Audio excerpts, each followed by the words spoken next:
Ljudska ruka ne može porušiti, koliko Božja ruka zajedno sa svojima može izgraditi.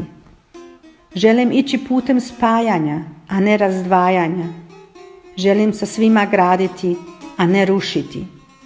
Želim voljeti i poštivati, a ne mrziti i prezirati. Želim zajedno s vama okupiti, izgraditi i živjeti Posavinu.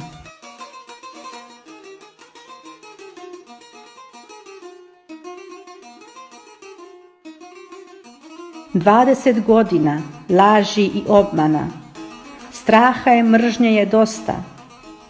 Na ovom raskrižju otvaramo jednu novu stranicu i ujedinjeni idemo iznova graditi našu Posavinu. Sada smo mi na redu. Budimo razumni, složni i odlučni, jer samo složna srca Posavinu grade. Krenimo zajedno.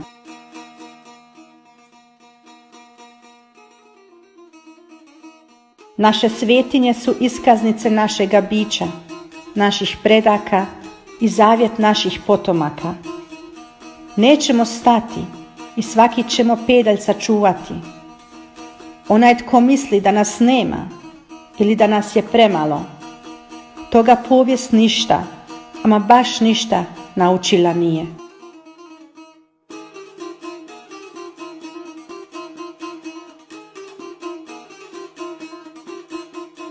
Kada sam donijela odluku politički stati na prvu crtu za svoj narod i za našu Posavinu, nisam razmišljala politički, niti me je vodila politika.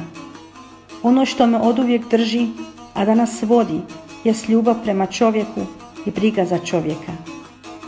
U tome me jača moja katolička vjera, moja crkva. Ako je ljubav iskrena, ona je uvijek plodonosna. Ovdje, na ovom mjestu, osjetim ljubav na poseban način. Ovdje punim snagu. Ovdje sam svoja na svome i odavde šaljem obećanja svojim Posavcima. Bit će Posavina što je bila i sigurna sam, nisam uzalud o tome snila. Pođite za mnom.